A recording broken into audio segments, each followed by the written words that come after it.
से दूर गांव में भूषण नाम का एक व्यक्ति रहा करता था। भूषण इतना दान पुण्य करने में विश्वास रखता था और हर कोई उसकी बस तारीफ करता था। भूषण के पास भले ही अपने खाने को कुछ ना हो, लेकिन वो दान पुण्य करने में कभी पीछे नहीं हटता। एक रोज सुबह सुबह भूषण खाना बनाकर जैसे ही खाने बैठा, उसके दरवाजे पर एक भिखारी का आना होता है। कुछ खाने को दे दो बेटा, कल से भूखा हूँ, कुछ खाया पिया ही नहीं है, अब तो चला भी नहीं जा रहा। अरे काका अंदर आइए, आप मेरे साथ बैठ के खाना खा लीजिए। अरे इतने खाने से मेरा पेट नहीं भरने वाला, कोई बात नहीं, मैं आगे मांग कर खा लूंगा। तुम खाना खाने बैठे हो तो खा लो। अच्छा काका, ये सारा खाना आप ही खा लीजिए, मैं भूखा रह लूंगा क्योंकि रात में मैंने खाना खाया था। इतना कहकर भूषण अपनी थाली उस भिखारी की तरफ बढ़ा देता है। भिखारी भी खाना देखकर दोनों हाथों से जल्दी जल्दी खाने लगता है और खाना खाने के बाद भिखारी भूषण को ढेर सारा आशीर्वाद देते हुए कहता है, भगवान तुम्हें हमेशा खुश रखे बेटा, तुमने अपने हिस्से का खाना मुझे खिलाया है। आजकल ऐसे दानवीर लोग मिलते ही कहाँ हैं। तुम्हारा भला हो। इतना कहकर भिखारी वहाँ से चला जाता है, लेकिन भूषण को भी भूख लगी थी। अब वो रसोई में जाकर रसोई में रखे डब्बे को देखने लगता है, जिसमें अन्न का एक दाना नहीं था। चलो कोई काम देखता हूँ, कहीं से खाने पीने का बंदोबस्त तो हो जाएगा। बस उस बेचारे का पेट भर गया, मुझे बहुत सुकून मिल रहा है। अब भूषण घर से निकलता है, तभी उसे गांव का मदन लाल देखकर अपनी पत्नी से कहता है, अरे कब से ये अनाज की बोरियां मैं अकेले ही उठा रहा हूँ, अभी भूषण को बुलाता हूँ, तुम देखना वो कैसे मेरी मदद करेगा। उसे तो वैसे भी लोगों की मदद करने का भूत सवार है, खुद भले ही जेब में फूटी कौड़ी ना हो, लेकिन बड़ा दानवीर बनता है ये भी। अब मदन लाल भूषण को आवाज लगाकर बुलाता है, अरे क्या हाल चाल है मदन भाई, सब ठीक तो है ना? ये अनाज की बोरियां खेतों से ला रहे हो क्या? अरे हाँ, खेतों से अभी 10 बोरियां और लानी है, लेकिन मैं बहुत ज्यादा थक गया हूँ। तुम थोड़ा हाथ बटा देते तो मेरा काम जल्दी हो जाता। अरे क्यों नहीं, चलो चलो, मैं आपके साथ मिलकर खेतों से आपके घर तक बोरियां पहुंचवा देता हूँ। बड़ा ही बेवकूफ है और इससे बेवकूफ बनाना भी आसान है। चलो इसी बहाने मेरी मदद हो जाएगी और थोड़ा आराम भी मिल जाएगा। इतना कहकर मदन लाल भूषण से अब कई सारी बोरियां खेत से घर रखवाता है, लेकिन भूषण तो भूखा था, उसे भूख भी बहुत तेज लग रही थी। अब बोरियां रखने के बाद मदन लाल भूषण से कहता है, बहुत बहुत शुक्रिया भूषण भाई, अगर तुम न होते ना तो मुझे ये बोरियां ढोते ढोते रात हो जाती। कई घंटे बोरियां ढोने के बाद भूषण थक जाता है और अब वो उधार डाला के दुकान से राशन लेकर खाना बनाकर खाता है। अगली सुबह उसके दरवाजे पर किसी के रोने की आवाज आ रही होती है। भूषण नींद में होता है और दरवाजा खोलता है तो देखता है उसका पड़ोसी बिरजू अपनी पत्नी को पीट रहा है। अरे अरे बिरजू, तुम अपनी पत्नी को इस तरह क्यों मार रहे हो? अरे क्यों ना मारूं, मेरी पत्नी मेरी मर्जी, तू कौन होता है बीच में बोलने वाला? देख बिरजू, ऐसे सुबह सुबह मारपीट करना सही बात नहीं है। पूरे गांव के लोग इकट्ठा होकर देख रहे हैं ये सब, ये अच्छा है क्या? अरे भूषण बेटा, तू भी किसे समझा रहा है? इसे समझाना मतलब अपना सिर दीवार पर मारने वाली बात है। जरूर सुबह सुबह चमेली से पैसे मांगने के लिए लड़ रहा होगा। पीने को पैसे नहीं होंगे ना इसके पास। अरे बुढ़िया, चुप कर, ज्यादा बोलने की जरूरत नहीं है। राम राम राम, आजकल के बच्चों को तो अपने से बड़ों से बात करने की तमीज ही नहीं है। अरे मैं तो तेरी माँ की उम्र की हूँ और तू है कि मुझसे बदतमीजी से बात कर रहा है। लेकिन मैंने तो नहीं कहा आपको कि मेरे बीच में बोलने के लिए। इतना कहकर बिरजू फिर से अपनी पत्नी चमेली को मारने लगता है, लेकिन भूषण से ये सब देखा नहीं जाता। और वो बिरजू का हाथ पकड़ लेता है और उसे एक जोरदार तमाचा लगाता है। ये देखकर सारे गांव वाले ताली बजाने लगते हैं। बिल्कुल ठीक किया, ये इसी के लायक है। अरे अपनी पत्नी पर हाथ उठाता है और खुद को मर्द समझता है। हाँ, अरे भूषण भाई, आपने बिल्कुल सही किया। इसे तो मार मार कर गाँव से निकाल देना चाहिए। इसे तो मैं छोड़ूंगा नहीं। मुझे पैसे चाहिए। अगर मुझे शाम तक पैसा नहीं मिला ना, तो इसे और भी मारूंगा। फिर देखता हूँ इसे कौन बचाने आता है। अबे ये ले पैसे, और अब जा यहाँ से। और अगली बार अगर तूने अपनी पत्नी पर हाथ उठाया ना, तो तुझे थाने में डलवा कर अच्छे से कुटाई करवाऊंगा तेरी, समझा?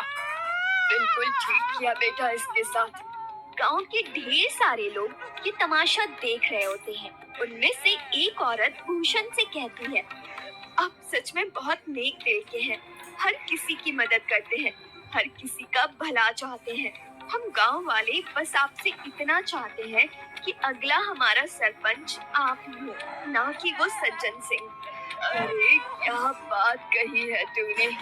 ये बात तो काफी समय से मैं दिल में दबाए बैठी थी। अरे हाँ हाँ, बिल्कुल भूषण भाई, गांव का सरपंच बनिए तो गांव में विकास होगा, तरक्की होगी। उस सज्जन सिंह के पास तो गांव के लोग जाने से भी डरते हैं, और रही उसे कुछ बताने की बात, तो कोई भी उसके सामने मुंह नहीं खोल पाता। भूषण हर किसी की हर तरह से मदद करता था, जिस वजह से गांव के लोग भूषण को अपना अगला सरपंच बनाने का फैसला करता था। जिस वजह से गांव के लोग भूषण को अपना अगला सरपंच बनाने का फैसला करते हैं। अब सरपंच तक ये बात पहुंचती है। सरपंच तिलमिला उठता है। क्या इस भूषण की इतनी हिम्मत? थाने को लाले पड़े हैं, लेकिन सरपंच बनने का सपना देख रहा है। इसे तो मैं छोड़ूंगा नहीं। अरे हाँ मालिक, और तो और गांव वाले कह रहे हैं कि चाहे कुछ भी हो जाए, सरपंच तो भूषण ही बनेगा। अब आपको ही कुछ करना होगा, वरना भूषण आपकी गद्दी लेकर ही मानेगा। सरपंच अब सोच में पड़ जाता है कि वो ऐसा क्या करे जिससे उसके रास्ते का कांटा भूषण हमेशा हमेशा के लिए इस गांव से चला जाए। अगले चुनाव में गांव के लोग भूषण को सरपंच बना देते हैं। अब ऐसे ही कई दिन बीत जाते हैं और जब राशन देने की बारी आती है, तो सरपंच बड़े ही चालाकी के साथ राशन में मिलावट करवा देता है, जो भूषण को बिल्कुल पता नहीं चलता। अरे बेटा, तुझे सरपंच बनता हुआ देख बहुत खुशी हो रही है। अब कम से कम राशन अच्छा तो मिलेगा और समय पर भी। अरे हाँ हाँ, सब कुछ अच्छा ही होगा। आप लोगों ने इतना विश्वास करके मुझे इस गांव का कार्यभार संभालने का जिम्मा दिया है, और इसे मैं अच्छे से निभा सकूं, बस यही दुआ करिएगा।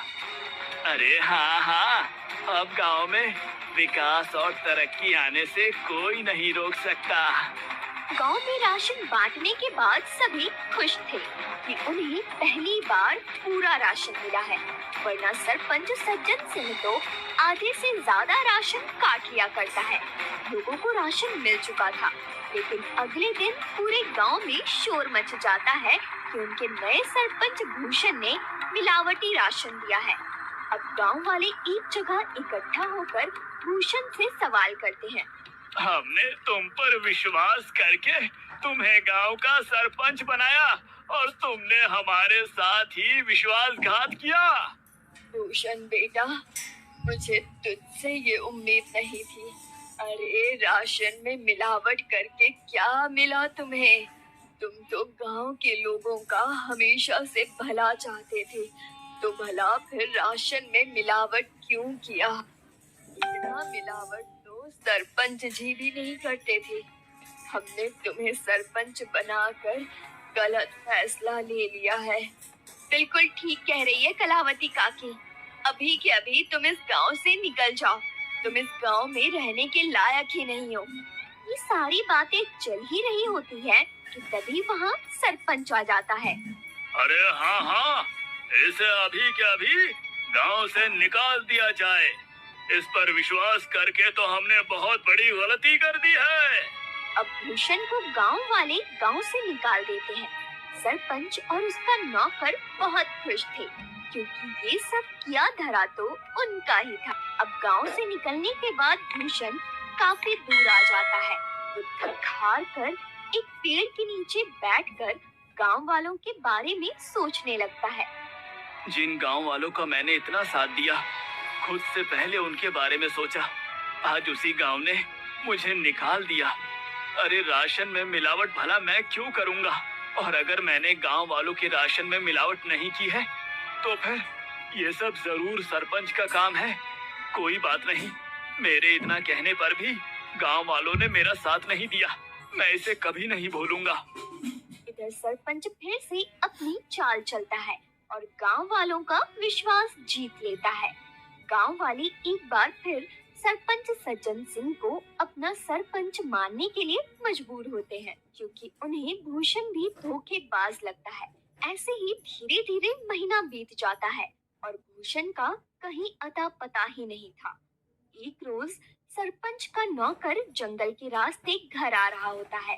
तभी वो दो आदमी को बातें करते हुए सुनता है, जो भूषण के बारे में बात कर रहे थे। अब वो नौकर घबराता हुआ घर पहुंचता है और सरपंच से कहता है, मालिक मालिक, मैंने दो लोगों को आपस में बातचीत करते हुए सुना है। वो दोनों भूषण के बारे में बात कर रहे थे। वो जंगल में जो झोपड़ी है ना, उसी में भूषण ने आत्महत्या कर ली है और ये करीब एक सप्ताह पहले की बात है। इसका मतलब मेरे रास्ते का कांटा अब हमेशा हमेशा के लिए मेरे रास्ते से हट गया है। चलो अच्छा है। और तो और मालिक, ये बात तो गांव वाले भी जानते हैं। न जाने उन तक ये बात किसने पहुंचाई। हो सकता है उन्हीं लोगों ने पहुंचाई हो जो बातें कर रहे थे। अरे गांव वाले बहुत ही मतलबी हैं। भूषण ने गांव वालों का कितना साथ दिया और गांव वाले भी यही कहेंगे कि भूषण ने शर्म के मारे आत्महत्या कर ली। गांव वालों के साथ साथ सरपंच को भी अब पूरा यकीन हो गया था कि भूषण ने आत्महत्या कर ली है। लेकिन कुछ दिनों बाद भूषण सरपंच के दरवाजे पर पहुंचता है। शाम का समय था, चारों तरफ अंधेरा छा रहा था। सरपंच अपने नौकर को आवाज लगाकर कहता है, अरे सामने देख जरा, कोई खड़ा है क्या? मुझे तो ऐसा लग रहा है कि सामने भूषण है, मतलब भूषण का भूत। मालिक, ये भूषण का भूत ही लगता है। ये आपसे बदला लेने आया है। मैं तो चला यहाँ से। मुझे भरी जवानी में नहीं मरना। मेरे 4 बच्चे हैं और 2 बीवियां हैं। सरपंच का नौकर इतना कहकर वहाँ से दुम दबाकर भाग निकलता है। भूषण जैसे जैसे आगे बढ़ रहा था, सरपंच पसीने से तरबतर था। ओए रुक जा भूषण का भूत, तुझे क्या चाहिए? मैं तुझे सब कुछ देने के लिए तैयार हूँ, अपना घर, जमीन, पैसा, लेकिन मुझे मारना मत। मैं तुम्हें नहीं छोड़ूंगा। तुमने मुझे बदनाम किया है। अब तुम ही ये सच गांव वालों के सामने बोलोगे, वरना मैं तुम्हें मार डालूंगा। भूषण का भूत, तुझे क्या चाहिए? मैं तुझे सब कुछ देने के लिए तैयार हूँ, अपना घर, जमीन, पैसा, लेकिन मुझे मारना मत। मैं तुम्हें नहीं छोड़ूंगा। तुमने मुझे बदनाम किया है। अब तुम ही ये सच गांव वालों के सामने बोलोगे, वरना मैं तुम्हें मार डालूंगा। अरे हाँ हाँ, मैं गांव वालों के सामने सच कबूलने के लिए तैयार हूँ, लेकिन मुझे मारना मत। अब सरपंच रात के समय ही गांव वालों को इकट्ठा करके सबके सामने सच कबूलता है कि उस दिन राशन में मिलावट उसने और उसके नौकर ने की थी, ना कि भूषण ने। आप लोग भले ही मुझे भूत समझ रहे हो, लेकिन मैंने अपने आत्महत्या की खबर झूठी फैलाई थी ताकि मैं चोर को पकड़ सकूं, और चोर आप सभी के सामने है। मैंने हमेशा लोगों का भला किया, तभी तो आप लोगों ने मुझे इतने सम्मान और प्यार के साथ दानवीर कहा। अरे हाँ हाँ भाई, मुझसे गलती हो गई, मुझे माफ कर दो। मैं तुम्हारे आगे हाथ जोड़ता हूँ। अब उसी वक्त गांव वाले सरपंच को गांव से निकालकर सरपंच की जगह भूषण को गांव का सरपंच बनाते हैं और भूषण से माफी मांगते हैं कि वो सरपंच की बातों में आ गए थे और उन्होंने बिना सोचे समझे उसे गांव से निकाल दिया।